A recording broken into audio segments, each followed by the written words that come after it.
Покажите, что хотите. Объясните, что хотите. Удостоверение все.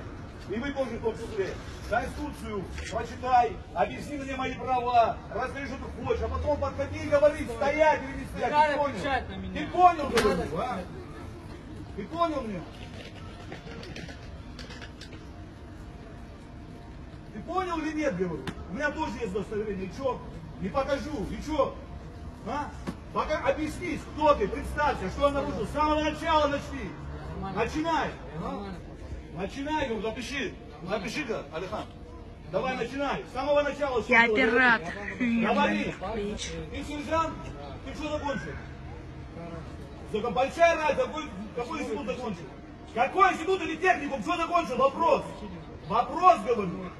Я закончил высшее учебное заведение МВД. Ты что закончил? Ты что закончил? Тогда требуй нормально и выполняй нормально. Закон о полиции прочитай. Прочитай закон о полиции, хорошо. Понял? Потому что я с ребенком иду. Ты меня останавливаешь. Ты просто не подошел. Ты не подошел просто. Ты подбежал. Вот с ним вместе. Куда бежишь? Я в цепи иду. Куда? Война началась? Куда бежишь? Не подошел, подбежал. Куда? Я говорю, с ребенком иду, слышишь? Ты что хочешь от меня? Тогда до свидания, все.